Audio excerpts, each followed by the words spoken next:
Hello, people. I just wanted to say that I have an interview today, and I'm actually looking forward to it.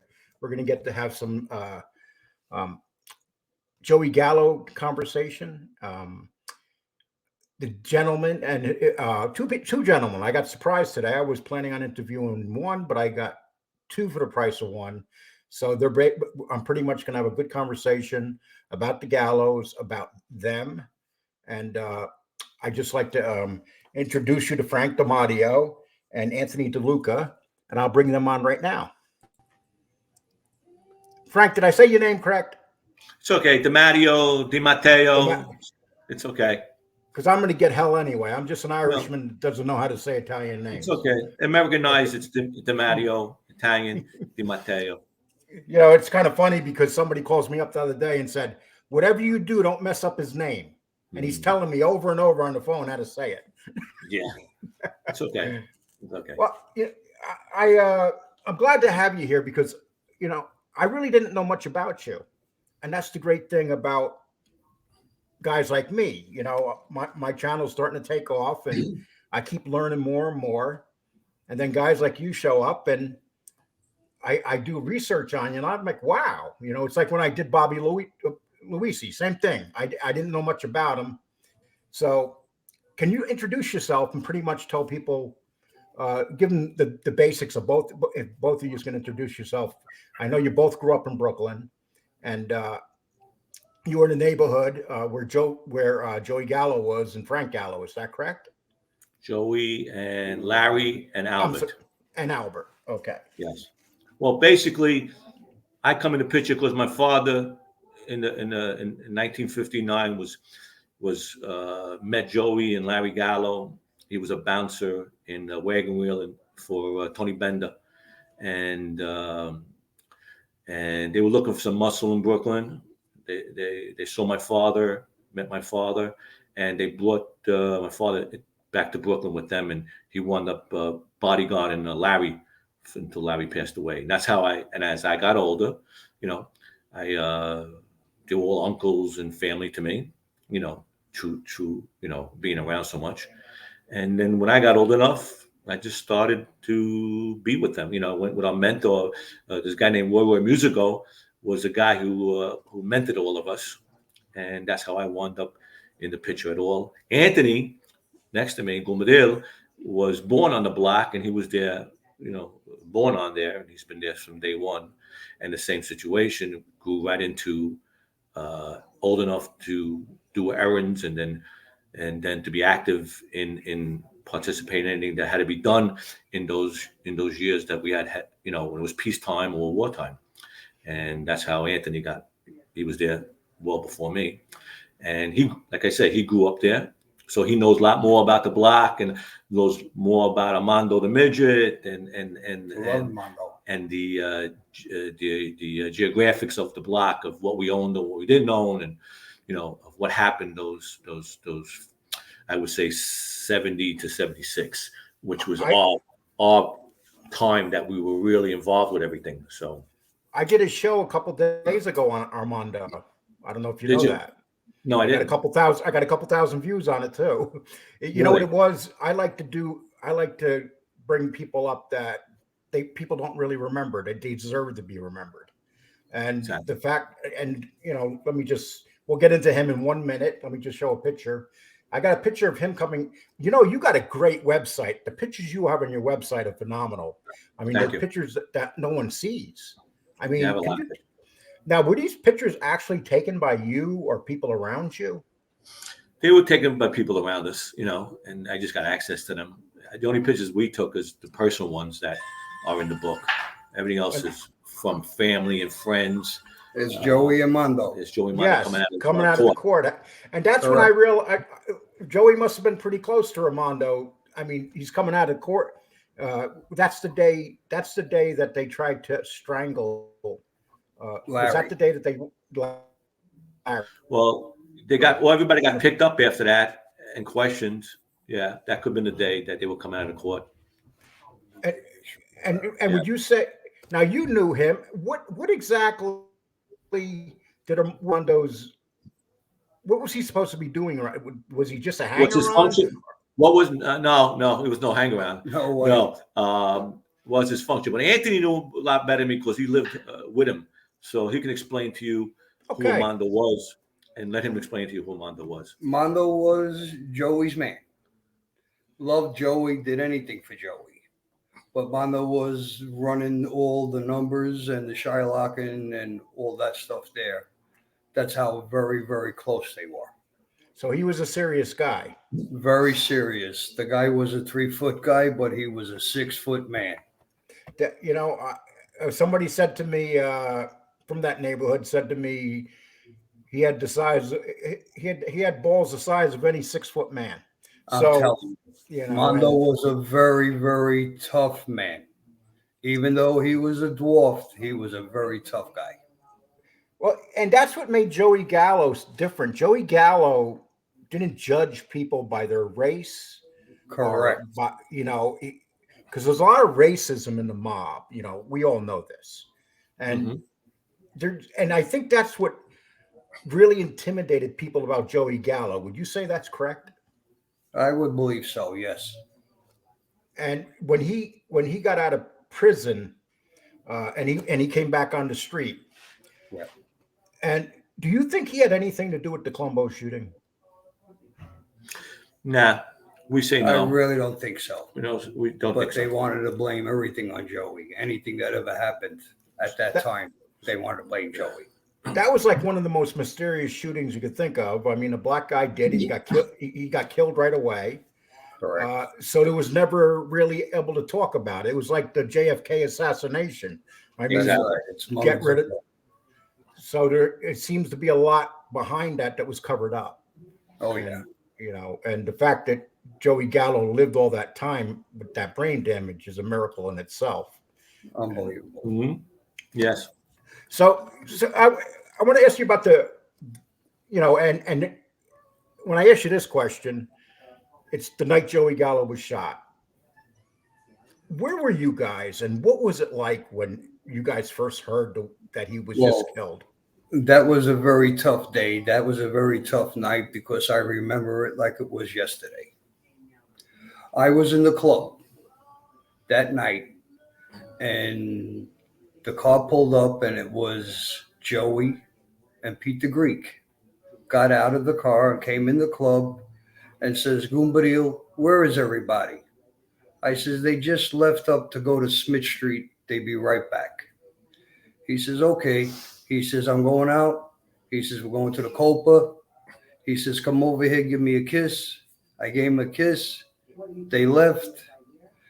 That morning, about 4:30, I just fell asleep a little bit in the club. And then I heard a little bit of a commotion. And I couldn't believe what I heard. My heart was broken. And that was on April 7th, 1972 at 4:30 a.m. It was his birthday, right? Yes. That was his birthday. And they went to Umberto's Clam House, and that's where the incident happened. Do you think that he expected something to happen, or did he kind of let his guard down? I don't believe he let the guard down. I just believe that he had no fear. Correct. And he had no fear. And he didn't think it was going to happen, and especially with his family around. Correct. Especially with the family and the children and all that stuff there. But he had no fear anyway. He didn't expect it to happen. He said they didn't have the balls to do it. That was his expression. He didn't have the balls to do anything. And how he wind up outside on the street is because he just ran after the shooter to try to get the shooter. And that's how he wind up in the street. And he died. And did he die before he went into the ambulance, or was he? Yeah, he was pretty much. He was already gone when he was on the ground. So then when that happened at that time, was there a lot of anger? Like, let's get him back, you know? Very much anger. Very much anger.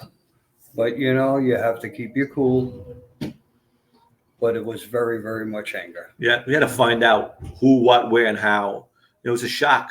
You know, we were very close with Joe. Very, very close. And, you know, when somebody dies around, he's like a family member.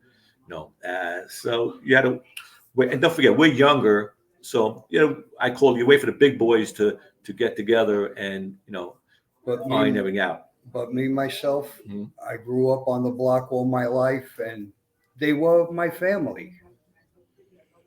That's how Armando must have been pretty devastated if that was. Mondo was devastated. Like I said, I knew Mondo up until the day he died, and also he was heartbroken when that happened.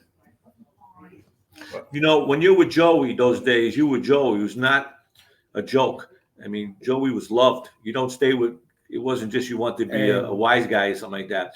We loved Joey. Of course. This was a small crew that was dedicated to Joey. These guys fought armies for this guy.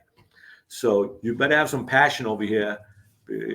Otherwise, that ain't going to happen. So everybody was pretty much taken back by it happening. We lost a strong figure when that happened too, because Joey was very strong in that world. Joey was very feared by So, everyone.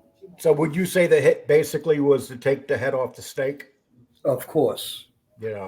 Of course. 100%. Because if they didn't do that, Joey would be on top.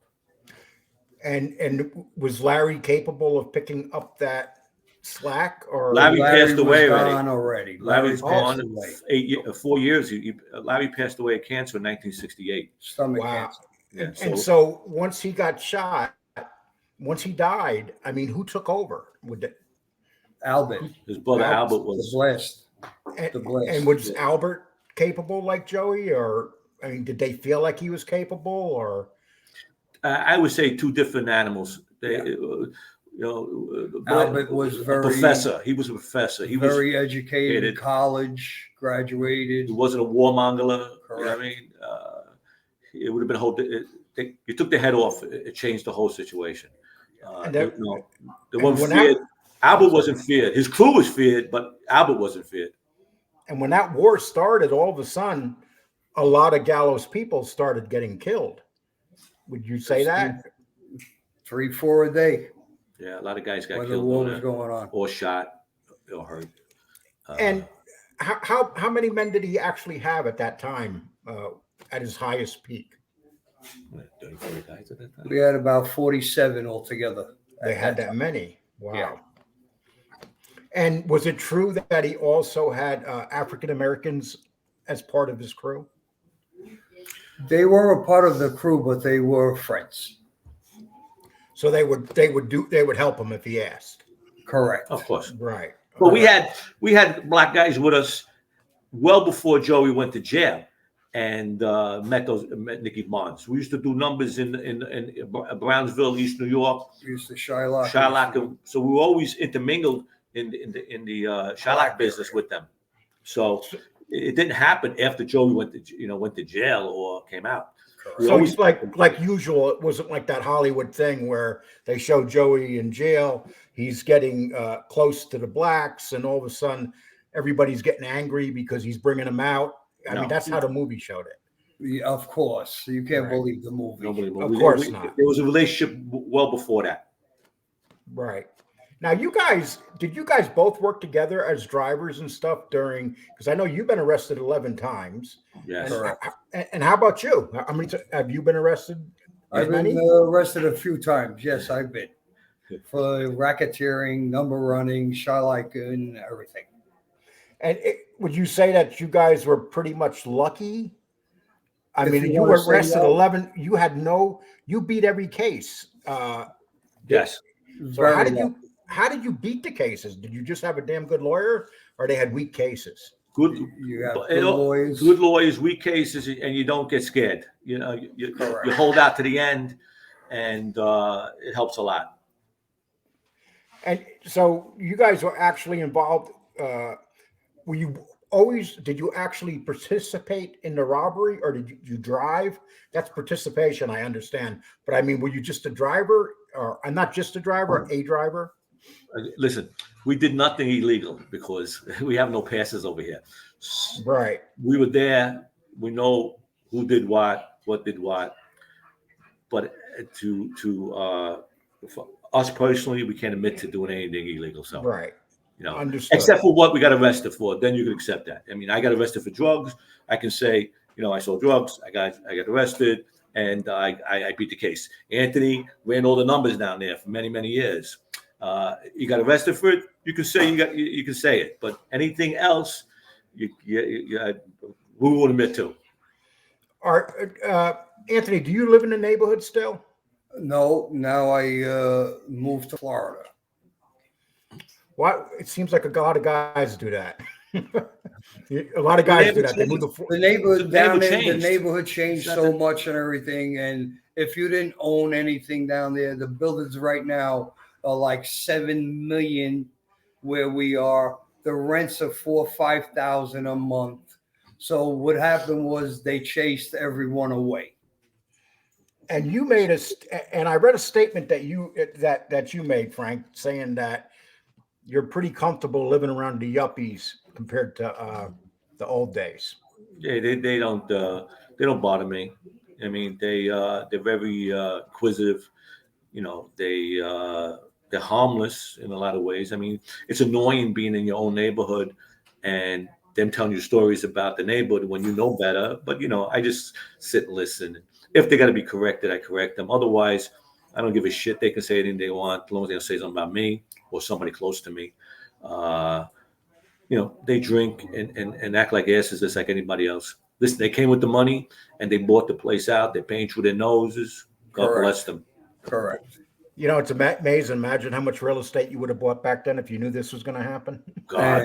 And we had the first preference to buy. Yeah, he just told me today. I didn't even know that when they ripped our block down in 1976. It was right when we lived on President when we lived on President Street. And what happened was that the city, I personally think that they want to get us off the block. Correct. That's why they did it. And they said that they had to put a new sewer on, so they came down the middle of the street. President Street. They made a big ditch. Opened up the street, and they were putting new sewer in. And all of a sudden, one night, they said the pumps that weren't working to pump the water, and all the homes got undermined, and they all had to be destroyed. I personally think that all the foundations started to sink and everything, and the city got involved and says, "We'll buy yous out." Right.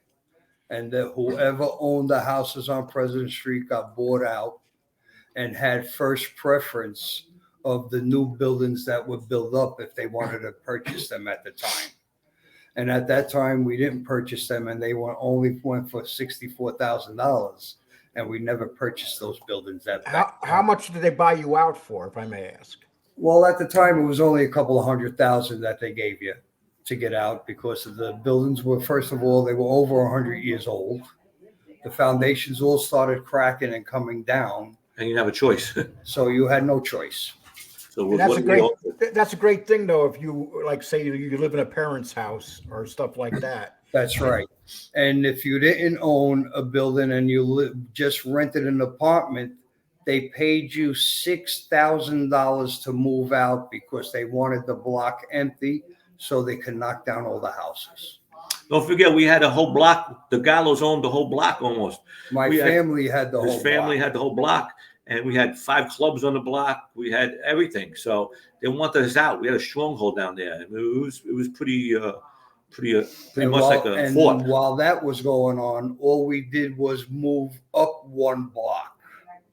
Instead of living between Columbia Street and Van Brunt Street, now we went up the block between Columbia Street and Hicks Street.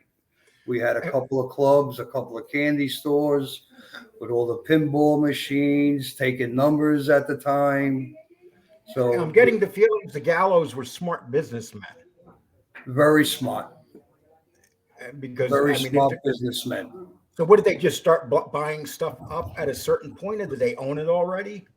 Well, they owned a lot of the houses down on President Street already. Their family owned it. Don't forget their parents owned buildings there from the 30s, right? From the 30s. So, and I lived right next door to them when they first had 51 President Street. I lived right next door on 49 President Street. So that's where I started doing errands and stuff and everything, and that's how it started. And when you wrote a book on President Street, and let me just pull that. And what year did you write that book? This one? Yep. That one, right? 2015. No, that's Lying in the Basement. Well, this is the original President Street book. President Street is the Kennington's version of this book. And that story about the lion in the basement is true. Of course. Yeah. I remember it Anthony knows it very, well. very well.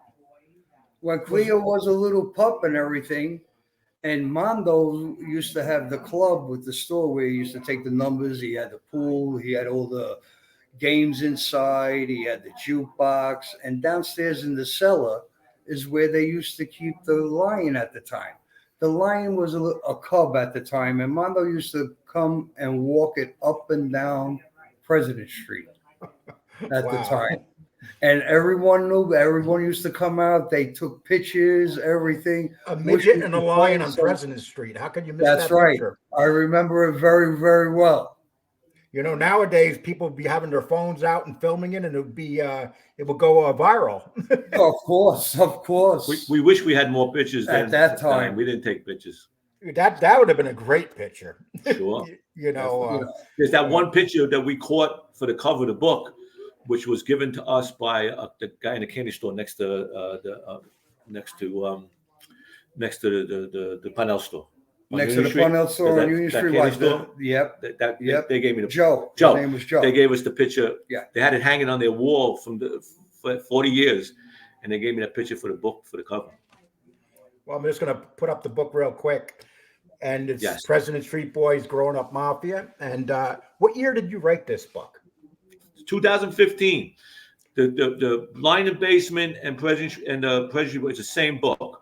One is done raw by me. I published myself, and the President Street Boys is the Kennington. I got picked up by Kennington Publishing Company, and we added another chapter, and we redid the book over. So both done. And people can get that they can get that on Amazon if they wanted to go to your website. You can get either or on the website or Amazon. Yes, either one. Okay, I'm going to show this picture. The difference is, Amanda, the difference between Lion and Basement and President Boys, which is very similar, is that I have pictures in Lion and Basement. In President Boys, the publishing companies only do a 10-page or 20-picture spread in the middle. So that's what the difference in the book is. And when you see these pictures now, how does it make you feel when you look at these pictures? I mean, and I'm Anthony, I'm gonna ask you this question because when I just put up that picture, I seen a reaction by you. And absolutely, I love Mondo. Look, I have goosebumps. We're very close people, man. We were very, very close. It's hard to explain. You have to be there to understand how it wasn't just gangster stuff. Everybody was family. Everybody's related. The parties and everything, and all the dinners and everything. It was unbelievable. And I'm gonna put up Amondo's brother. Nope, that's Amondo's cousin. That's Frank DiMatteo, Punchy. Right. That's Punchy. And were they close as a family? Very close. They were first cousins. Right. I don't even know my first cousins. That's why I ask you. I don't. Things were a lot different back then, especially with the Italians. Right. Absolutely. And family met a lot more. And so what do you think when you see this picture right here? Love Joey. Loved him. He was a damn good-looking guy. He was a great guy. He was a Robin Hood. We always say, if you were Joey, you were Joey. Absolutely. Unless you were with Joey, you can never understand the passion of being with Joey. You know, you can write about it, people can read about it, but if you're not with Joey, the loyalty is still in my heart. Both ways. And Joey was very loyal to you too. I mean, it was both ways. If someone said to Joey that you're going to have a guy that rats out head of the biggest family at one time, and he's going to rehabilitate his image and come back 25 years later and be the most popular guy going on the internet, would anybody even believe it? He would have laughed at us and walked away. Of course. He would have looked at us and said, what the that's you talking about? Get out of here. And he would have walked away. Wouldn't even had a conversation about it. No way. Do you think that he even knew Sammy Gravano back then? No. Not at all. And Sammy came after Joey. Sammy came after Joey. Sammy came around. I mean, while Joey was in jail, or maybe when he came back out, but he wasn't instrumental at all at that time, Sammy. And so when you see, like yesterday, Sammy just went off on the Gottis, all of them. And I did a video on it last night. I was very surprised because he was literally making fun of their looks and stuff, of men that are dead, that men that were in the life, leaders of families. I mean, what do you guys think when you see something like that? Sammy is a showman now. He's getting up there in age. I mean, sometimes you do things for the camera. You don't know. I mean, to do that at all is silly at his age and what he'd been through in his life. To do that, even though there's no love lost between the Gottis and the Gavanos, you don't do that. Correct. You try to be a little respectable, Correct. or you try to be a little, be a man. But Sammy, he has a heart on for them. Why, I don't know. Maybe because they badmouth him too. That's a delicate situation Sammy was in. We don't like rats, but like I said, you have to be in their shoes to know why they did something. And I might not bother with him, or Anthony might not bother with him, but we still don't know why he did something like what he did. I mean, you'll never know the reason, because it's the passion in their hearts. If you're really with somebody, you're not with somebody. If you go do a murder, you don't do a murder. It's easy to say, but you got to live this life. Things change. Situations change. There's scary situations over here. You lose your life. You go to jail forever. It's not just cut and dry. He's a rat. Could have been a reason for it. I mean, they say there's never no reason. There's million reasons, and that's why you see so many guys doing it now, because there's no loyalty, there's no mentors, and there's no love. I mean, I use the word love, it's silly, but we had passion for each other. When we were with Joey, we jump in front of a bullet. You don't jump in front of a bullet because you're for no reason. But Joey probably would have jumped in front of a bullet for you guys too. That's right. Whereas that's the type of man he was. Sure. Did Joey take good care financially? This is the problem you hear with leaders of families. They don't take care of their people financially. Joey took care of everyone. So nobody was going hungry. Nobody at that time was going hungry. The only time you go hungry is when there's wartime. That's right. That's when things went bad. But when the money was flowing, everybody lived, got their share and lived well, and no one complained. So, Joey was a good boss. Yes. Let's get into this conversation. Back, you had rats back in your day, but very few and far between. Well, we had what? You had rats back in your days, but I don't know any rats back in our day. Well, I'm talking about very few, like a Valachi or someone like that. Oh, you're talking about one guy 10 years before us, 20 years before us. When we were growing up with the Gallos, you couldn't say the word call somebody a rat. We're dead. You better call, if you call somebody a rat, or even talk to. If I said it to Anthony would say to me, "Watch your mouth, because you're gonna get killed." That's right. If you couldn't prove it, that's right. Even for the expression, you couldn't say it. There was nobody ratting. I don't know anybody through that whole crew or on my lifespan and Anthony's that went bad. I don't know anybody. Not anybody. I know everybody who died in jail or died shot or died, but I don't know anybody who's ever a rat. Did the Gallos ever make money selling drugs? They were into the hashish. Hashish and pot was always big. Right. But not stuff like that. I don't know of that. I don't remember that at all. Never. But the hashish, because we had the Syrians with us, you know what I mean? We had Louis the Syrian, the same as the Syrian guys. They were big in that. That was their thing. Made a lot of money with that those days. And would you say that's what really brought down the families? Was the drug dealing and what family? Our family? Or no, not your family. No, families in general. They all got so heavily involved in heavy numbers. I think they got greedy. They get greedy. I think what brought everybody down is rats and informants. That's what brought everybody down. Surveillance. They changed the laws on us with that RICO. Stuff like that. is stronger than, to take you down than other reasons. You can sell dope all your life and that get caught. There's 100 dope dealers out there that are millionaires that own restaurants and own buildings, never got caught. So, the law does go after you a little stronger, but they need the help. And the help is the surveillance and the informants. Otherwise, they don't crack nothing. But did it hurt? Yeah, it hurt. But if you do too many murders, they come on your back too. So if you go in the limelight, it's going to put you in the limelight. And that's what hurts you. And when you look at these guys that have ratted and they got these YouTube shows and they're doing well, how do you guys feel about that? Me personally, I just say this: guys did what they had to go do. They should go in the sunset and just retire and not be recognized for it. Correct. I don't think you should be get recognition for doing something bad and for any reason you had and brag about killing people.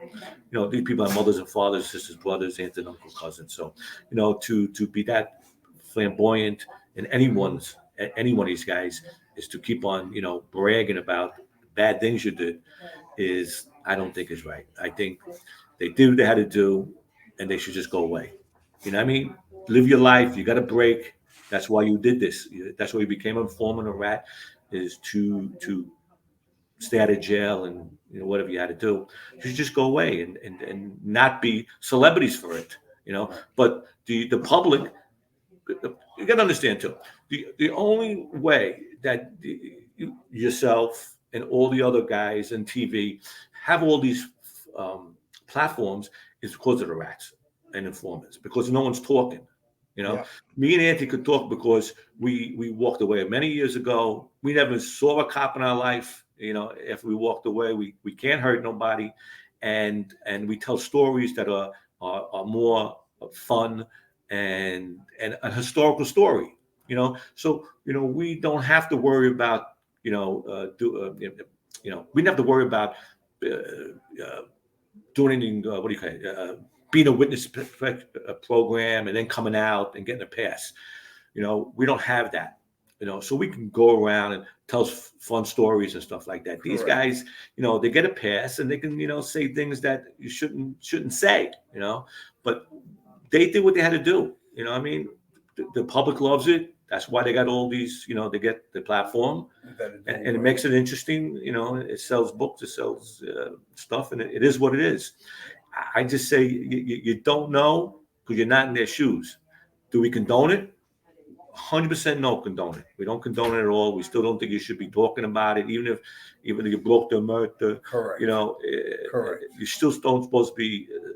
Not out there. Not out there saying I killed this guy, that guy. They got parents. They got family, man. You did what you had to do because in this life you do what you have. You have to do what you have to do. A lot of people deserved it. I still believe a lot of guys who got killed because they're supposed to get killed. So I'm not saying that I'm a holy roller. I still believe even today, out of the life, Anthony's been out of the life for many, many years. I still say that some bitches should have killed some of them twice. That's how I feel.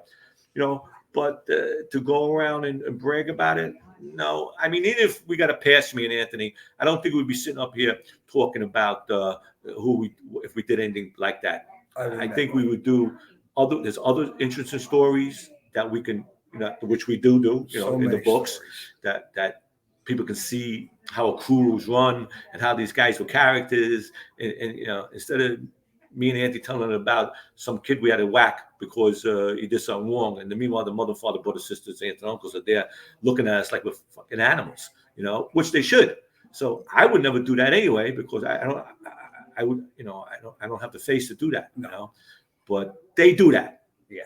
And it gives them a platform, again, they did what they had to do, we're not in their shoes. No more honor, no more loyalty. That is all gone. All gone. And that's why you have so many of these guys doing this, I happen to be friends with Michael Francesi. And, he made a move one time. It looked bad, but he had to do what he had to do. Thank God a lot of guys, nobody got arrested. Bobby Bobby had to do what he had to do. Thank God, no one got arrested. And listen, if you got to do what you got to do to save your ass, and you don't put 100 guys in jail, then you're pretty smart. You know And what I what do mean? you think? What do you think about the keyboard warriors that have never spent a day near a gangster and they call people rats? Mm. Well, the expression is very easy to say. Everyone has an opinion that never walked in somebody's shoes. So it's just a word or a platform to to express themselves. I mean, I know guys that call guys rats that if we pull a gun out right now, they would shit their pants, and they're calling people rats. So I Yeah, mean, I know. Yeah, I mean, I'm sure you you know, guys had the opportunity to rat when you were arrested. I'm sure police came up to you and I was started asked. asking your names. Of I was course. I was asked Of course. to rat on my father, and I looked and laughed. Of I said, I course. see you in trial, and we wound up beating it. But yeah, of course you always get asked because you always want the guy above you who you're with. I mean, we were peons compared to other guys, so that's how the game goes. Someone told me one time, be the biggest asshole in the world, do the worst things, make sure you have something on somebody over you. I looked at them and said, really, that's the philosophy? You know what I mean? That I wasn't have our philosophy. Our philosophy was to die with you. My father, you die with him. Joe, you die with him. Larry, you die with these guys. There's many other guys too. Not to think of things to hold over their head in case you got in trouble. You get in trouble, you go through the law, you go through the court. If you lose, you lose, and that's it. I got a fan of yours on Facebook that told me to ask you a question. Her name is D. D. Do you know a D? My mother. I asked her. I'm on this site, this Mafia site. I started putting some of my videos on there, and they're doing really well. The people love them, and she said, "Do me a favor, ask him if he killed DB as he said he did, where he is, and he Right. lost him." My mother is a stickler.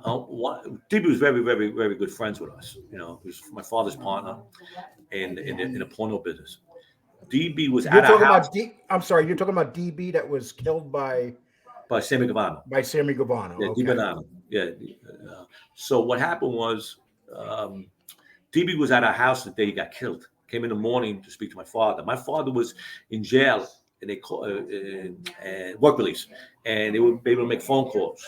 And my father asked him, DB asked my father about something, and my father said about going to this meeting. My father told him not to go by himself, and DB says there'd be no reason why it should be a problem, and he winds up going and getting killed an hour later. And what happened is that with all these rats, my mother says, we never found DB's body. We found the car, and it's been 30 years already. They found the car near the airport, but never found DB. So they say with all these guys coming out of the woodwork, you killed them. You admit to killing them. Sammy admit to killing DB. Well, the guy with Sammy killed him at his office. Does anyone know where they buried this guy or what they did with his body? I mean, no one's coming up with that. So my mother's being a stickler on that. Always asks, where is he? Does anybody know where he is? That's why she's always coming up with that statement and any blog or any thing like that. Well, They know where everybody else is. They find everybody else. They find this guy. They find that guy. They find Wild Bill. They find everybody, but they never found DB. It's a local guy, and the guys who were involved with it all admitted to it. I think two guys went to jail on it, if I'm not mistaken. So that's why she asks that question. And do you think that DB? What do you think it was the greed of them wanting to take over DB's business, or 100%, no other reason? 110%. That was the only reason. They said DB didn't come to a meeting or he was saying something, but it's not true. Sammy and them he had a big porno company, Star. Right. And it's multi-million-dollar business. DB goes, it's theirs. I mean, common sense. That's why they killed him, and they wound up taking it over. And for many years, made a ton of money. You know what I mean? He was getting envelopes every week, every Friday. Come pick an envelope up, so cash. So yeah. So was that Sammy and John Gotti that took it over? Well, yeah. Well, all the money goes up to John too, of course. Right. but Sammy was the one that took it over. A lot of greed involved there. DB was a nonviolent guy, well respected, big money making guy. There was no reason to kill him. So it's They just probably could have put DP on the shelf and he wouldn't have said anything if he wanted to live. yeah, because he didn't have that strength to Right. gather a crew together, go after him. They could probably have done it many other ways, But Sammy was quick on getting guys killed. So that was So his MO. all those stories that you hear about Sammy killing his partners, you think there's a lot to that. Yeah, Sammy was a treacherous guy, man. He was a gangster. I mean, he didn't care. He did what he did. It's hard to explain the sensibility of why these people do these things. I mean, they're gangsters. Not everybody's normal there. You know what I mean?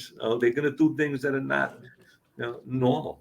And I'm going to ask you guys both this question. This started coming up just recently. It's a new thing, and I don't know what to think about it. I have my doubts about it.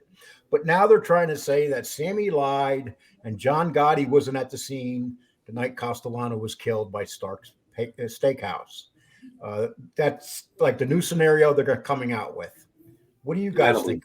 I don't believe that. I don't believe that. Sammy and Johnny were always there. Yeah, they're going to be there. Yeah, they would. See, a matter of fact, it kind of bothers me. It's like I'm thinking to myself, and this is the Gotti people trying to say this. Why do you want to take that? Gives more legacy to John Gotti than saying that he was sitting somewhere and letting people do it for him. I mean, it's always been John Gotti's been in the car with Sammy Gavano, and now it's the hate for Sammy Gavano is so intense that they want to take their father out of the car. Mm-hmm. That's what it comes down to. Correct. And this started last night on several shows. Family always wants to clean up their name. Their name. If they didn't do it, they like to clean the name up. No one wants to admit that you did bad things, especially family, brothers, sisters, wives, mothers. But don't they understand though that it doesn't matter whether he was sitting in Bergen Fish Club, he still ordered it. It doesn't. Right. Murder's murder. Especially when you're the boss. And exactly. I think it's more to mess with Sammy than him just not being there. That's why I think they just anything that Sammy does, they're trying to fight it, right? Because these two people are going at it. These families are going at each other. So I think that's just a big shithole of a mess there, and that shouldn't happen. But one doesn't want the limelight. The other one's part has to make noise. Otherwise, you ain't gonna go nowhere. With these things.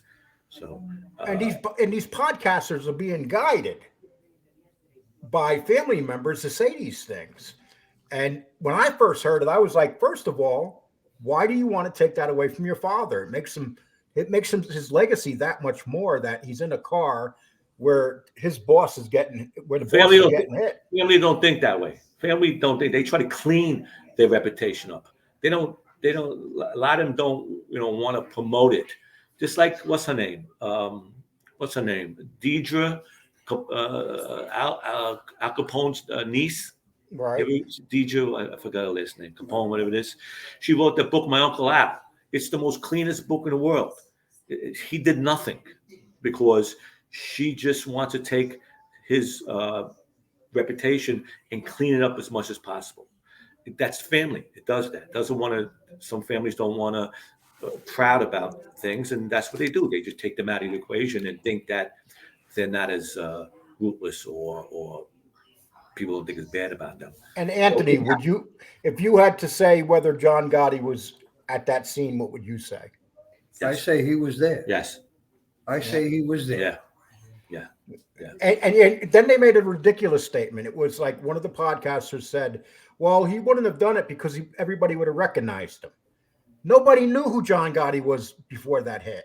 No, unless you were in Queens and you were part of his, crew there or in Queens there in the neighborhood. But you wouldn't know. Then who you can see him? It's a busy Christmas week. You're in a car, you're a block away. Correct. Yeah, and this is ballsy. Don't forget, they're not.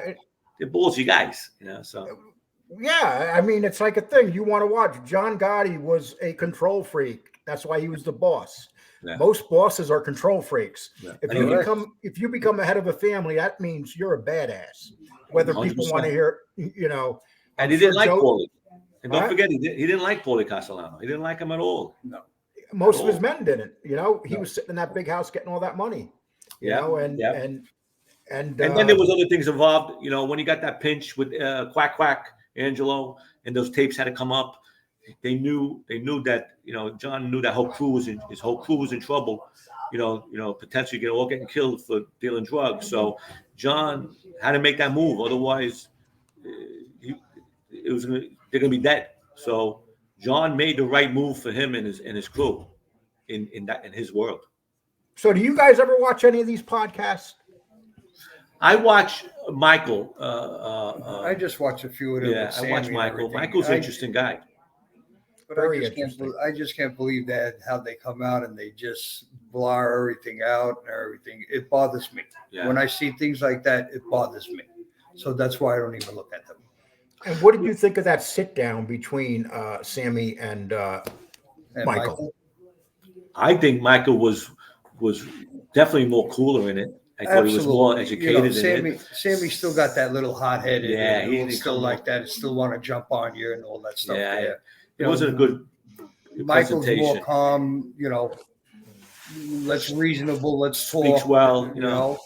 We wanted to talk it out. Saying we just wanted to fuck you this, you know what I mean? That's it. I mean, this That's is it. 2022. We're not gangsters, you know what I mean? We're, you know, regular people, you know, trying to survive the rest of our life like everybody else. That's it. And, you know, he didn't come off good in it, you know. Yeah. Doesn't take away that he wasn't a killer tough guy, but it just didn't look good in that. I don't think it looked good. Well, you know, it's funny. I called up the 800 number to get a hold of him one time, and somebody answered at his office. And then all of a sudden they said, "Hold on." The next thing I know, Sammy's on the phone with me, and he's saying, "You motherfucker! I see the videos you're making out of me. I'm gonna put my foot up your fucking ass." And I'm like, "Damn!" All of a sudden, I'm talking to Sammy Gavano, and he's threatening me. That's the type of guy he He is. didn't lose his persona that way. You know, I mean, he probably, you know, some guys they are who they are. You can't turn it on, turn it off. You know what I mean? So he might still be, you know, the old Sammy. You know what I mean? You know, I don't know. I haven't seen him in 100 years. I met him one time for 7 seconds. You know, I've been in places he's been in many years ago, but not together. You know, you can't take away. Sammy was a tough guy. He was underboss. Yeah. You know, John trusted him.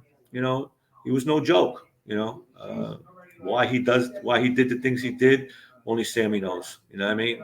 I mean, until he, you know, does a podcast and tells you know why. You know, I mean, except for telling the stories of, you know, who ordered it. This guy had to go for this reason. Just tell the reason. You know, there's other reasons behind it. You know, you're never gonna know nothing. But Sammy. You know, I bet when you guys go out for dinner and sit down, you must have some good stories to each other. Plenty of stories, Yeah, a lot of yeah, stories. yeah. We got stories we can't write about. That's even even more fun. You know, I mean, that we can't talk about. You know, You ever been sitting at a table and start talking, and you're with a couple people that don't understand the life, and they're like, "What the hell?" You know. Well, pretty much everyone knows in our company The life. that we were involved. You know, we don't go with outsiders much. And if we go out outsiders, somebody can say, you know, those guys, they were with Joey Gallo. So right away, you know, 30 years later, that they would still refer you to, you know, you were a wise guy, or you were in the Mafia, or you were Joey. You know, we get a lot that we were Joey down President Street, because that's very strong at the time. And still, people know that if you were from President Street, that you were Joey. So we stay around the same circles. And like I said, we meet other business people. Somebody always grabs their ear and says, you know, those guys are boom. You know, so they pretty much know, you know, where you were at, you know, even though we do different things now, you know. Did you guys attend Joey's funeral? Of course. Yes. You both did. Of course. Yes. Here's the reality. How many people could say that? You know. Yeah. Well, everybody's That's getting right. pretty old now, so That's right. you know. That's So, why I love having guys like you on, because you guys set the history straight. And the great thing is that me being here until this ends, I mean, it's recorded history.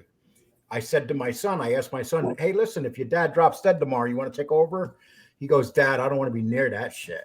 Today, Because of the insanity that's right. on Today, it. when no one wants to be the boss today. Nobody wants to. That's right. Now you got to. You got to your mind. You got to worry about everybody flipping on you. Do something wrong with somebody. Right. Forget it. I've had to go. I've had to go to work at Targets, man. Before I go anywhere. But like it says, nothing I is don't low trust key. nobody. Nothing is low key. They want to put everything on the open. Maybe and me all and that him. stuff. Maybe That- me and him go do something. Maybe because at least we know we don't talk. But I talked to a guy, Gene Barillo, and every once in a while, and I'm sure you guys know who he is. Yeah. But I heard he and I tell, like, he had a podcast, and he ruined it because he had a temper. Yeah. And he's out in the street, and he threatens his ex-girlfriend, and threatens to kill a bunch of people, and next thing you know, he's on his way back to prison. Yeah, he blew that. Yeah. And because his podcast was doing like really well, and but sometimes people don't realize that these guys who are in the streets just have tempers they cannot control. Exactly. Correct. Exactly. You got to grow up a little bit and know what you're doing and not put yourself in that predicament. He was doing well with it, I know, but I don't know him. I don't know his personality. Or a lot of guys over here we don't know. Don't forget, we were down President Street at the height of the old days. You were at the height of a gangster being a gangster. We went in 2 wars. We went. That's like right. when a gangster in your day wanted to kill somebody, there was usually a good reason. Yeah, and they'll kill you. They wouldn't talk about And it. that's right. You're dead. That's right. It was we were around different people.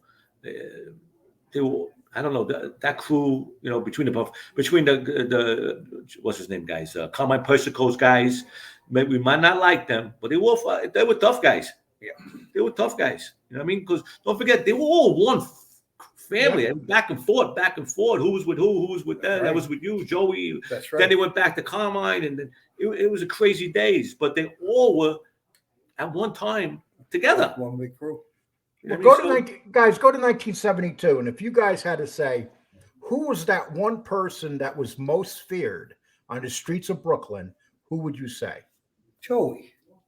Joey was the most feared. As a street guy, you know what I mean? And Joey was most feared from all the bosses. Yeah. And what did he weigh? Like 150 pounds, right? He wasn't a big guy. Right. Small guy, yeah. And he was right. And big guys feared him. That's right. Absolutely. Yeah, Joey took no shit. Joey had balls this big. Yeah, he'll kill you. He wouldn't wait for one of us to do it. He'd do it himself. He wasn't one of those. Just like you said, instead of us running in front of him, he would run in front of us. He wasn't just a dressed up gangster that he made his guys do around him. Joey was hands on. Dapper Dan every day. And what did you think about guys that would just kill for the sake of killing, like Casso and we don't believe in stuff like that. We never believe in stuff. That's serial killers. Those are people taking drugs. No. I don't think that's gangster. I always tell Anthony or my wife, that's not gangster stuff. No. That's serial killing and crazy motherfucker. Do you think a lot of these guys that used being a gangster as an excuse? 100%. To be a killer. The money, the power. They were gangsters. They were made men and families, and they're nuts. Those are not gangsters. Gangsters are gangsters. They're two different things. They're not homicidal maniacs and cokeheads. Or drug addicts. They're businessmen that believe in their business that if you got to die, you got to die. I mean, it's a crazy philosophy, but they weren't serial killers. Those days, if your guy or a guy around you wasn't taking you out that fast, just for nothing, and those Joey didn't, or guys like that didn't say, "Oh, I think he might be bad," and just kill you because he was paranoid. They didn't do shit like that. That had to be proof, right? Proof, of course. Then you're dead. Proof, and then you're dead.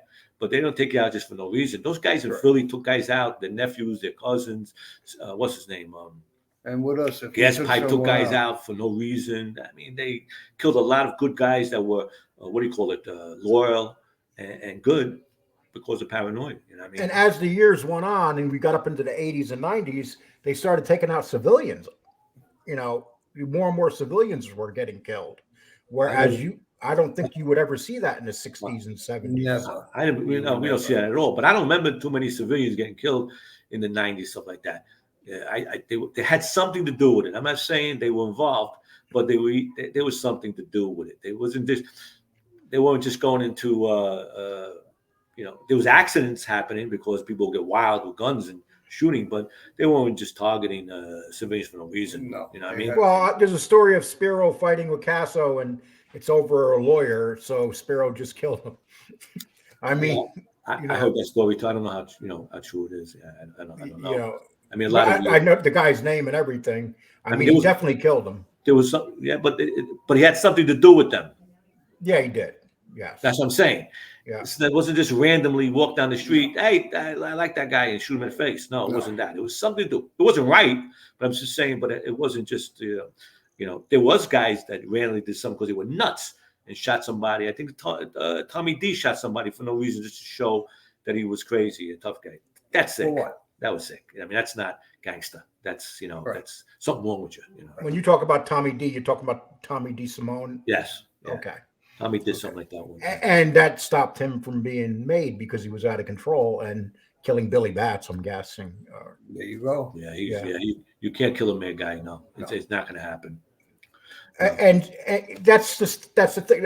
Like Paulie G from Bath Avenue, Jimmy tells that story where he pushed Sparrow. And that's why he got killed. Yeah, and that's like the absolute no, right? You just don't ever. Absolutely. No matter who you are, you can't do that.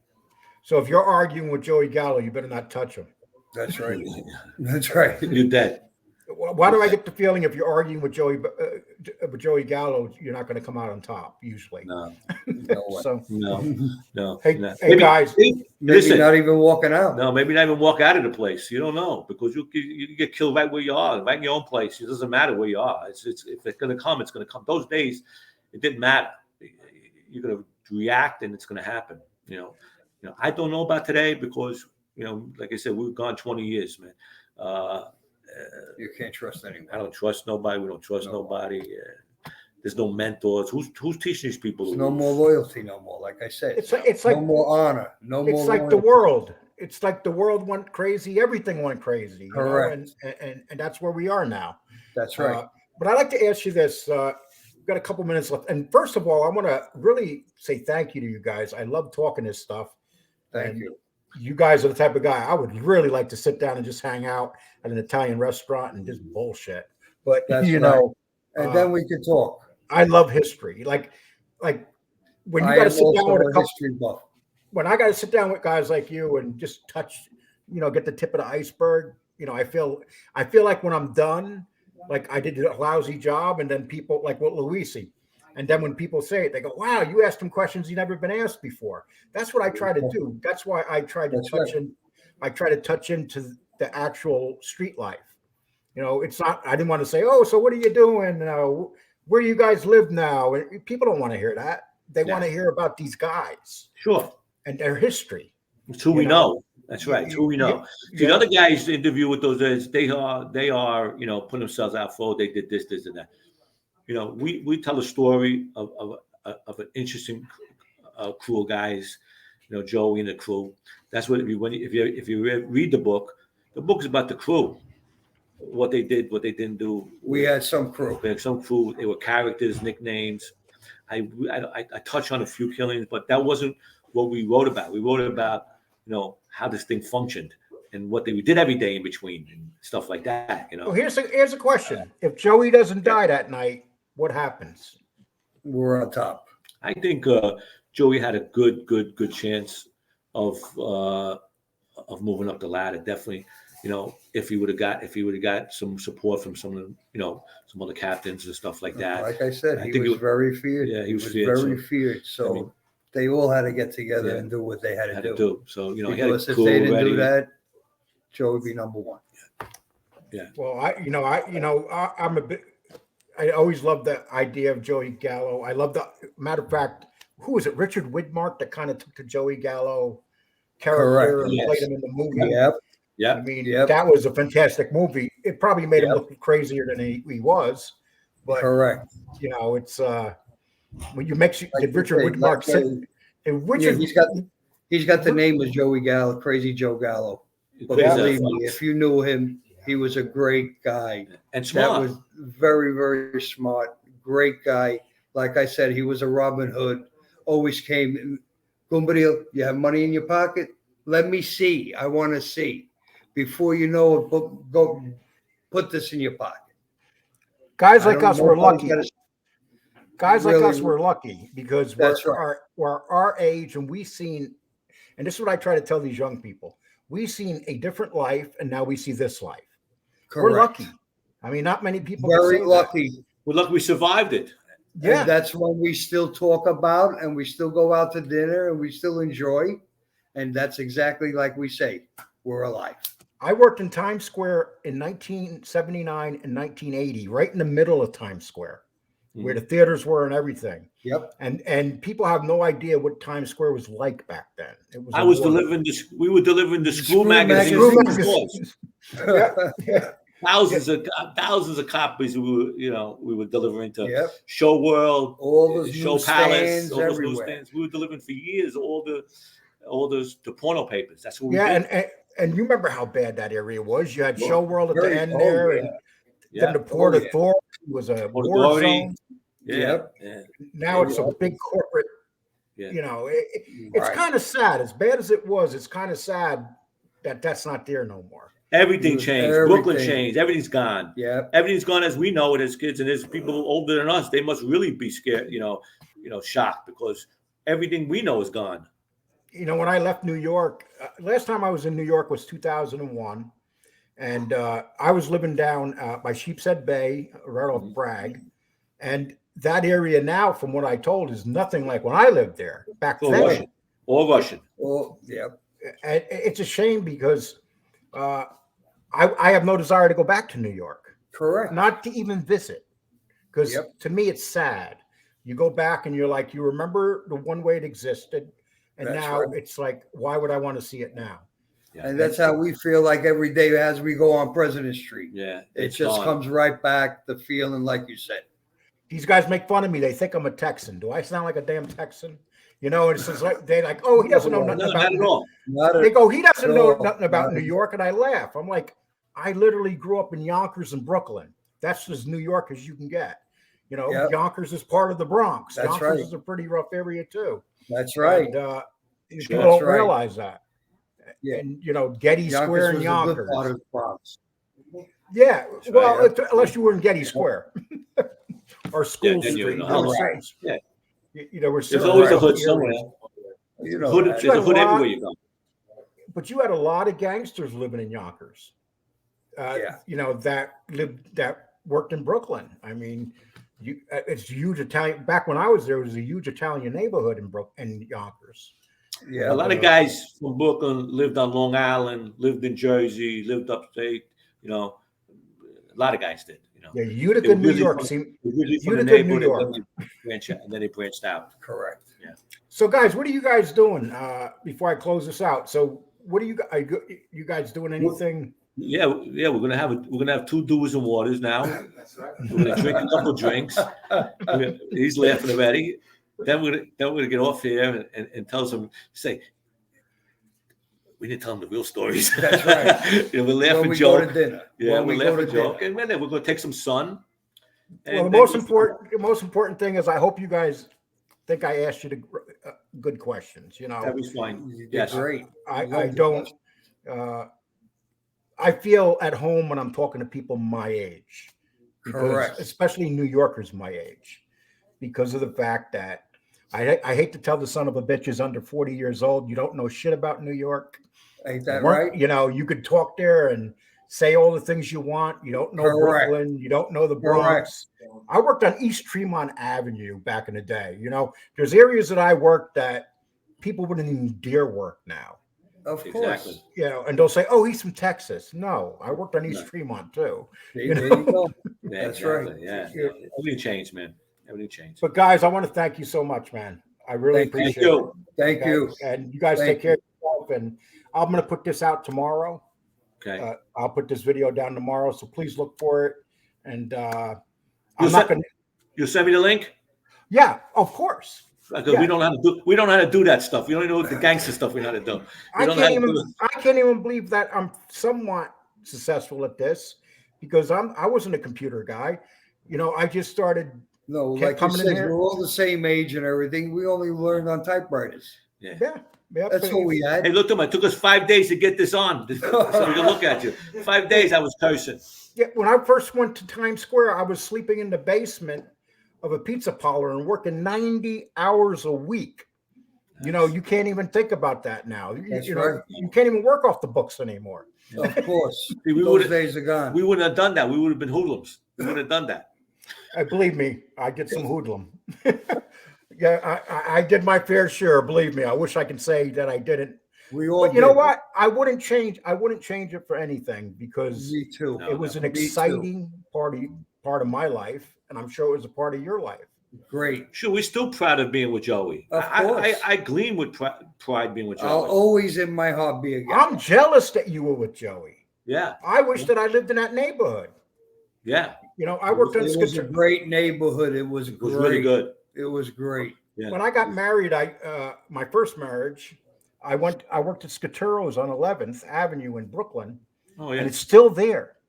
Really? All the other Scaturo's closed. I was in the meat cutters union. I worked there for 10 years. Oh, cool. And when you walked outside, there was the clubhouse there, and the gangsters were there. They all came into Scaturo's. Of Sure. course. You know what I laughed though? When the gangsters came into Scaturo's with their mothers, they acted like little kids, and they knew not to say crap to their mom.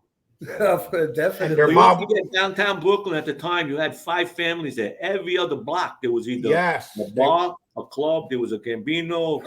Colombo, Gallo, Lucchese, or Bonanno family.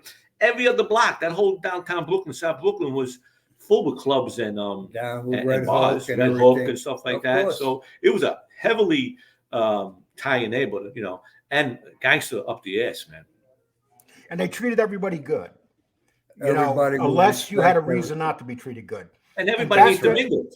And back then, And we they all wouldn't. intermingled with everybody. We didn't, you know, we went to the Gambino guys. We saw Of them. We course. knew guys there because we knew them as kids. I mean, if you weren't any beefs going on, you guys mingled with each other. We mingled with each other because, Of you know, course. you got to sell something How or could we buy make something. money? You got to make money with these guys. But you know You who know, really ran those neighborhoods? The ladies in the black dresses. Yeah. Always. Those who they were the most respected.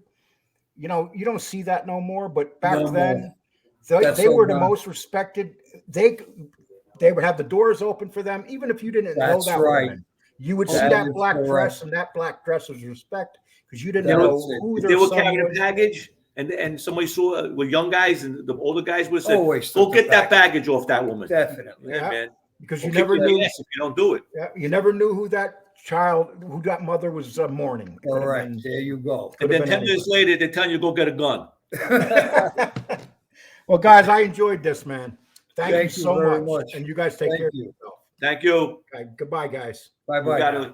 Take care. Bye-bye. Bye.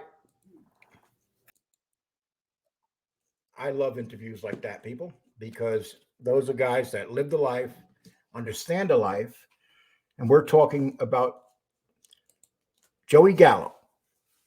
Joey Gallo, probably one of the most feared men on the streets in Brooklyn, and he was assassinated in front of Umberto's Clam House, one of the most famous hits ever, right there with the other great Mafia hits. I hate to say great Mafia hits, but he was hit that night, and it had a dramatic effect on the families because they were all warring with each other to gain power. And once Joey was taken out, that the Gallows were pretty much done. So I just like to tell you, let me know underneath this video what you think and whether you think this was a good interview. It's an hour interview, and anytime I can interview guys like that for an hour, I feel honored because these guys are the real deal. They understand the street, but you know, they're a rarity because they survived those times, and not many guys can say that. Either they were dead or they wind up in prison, where there's lots of guys like them that are still in prison serving their time for the rest of their life. Thank you all so much. Please like, subscribe to this channel. I appreciate it. And let me know what you think of this. Take care, people.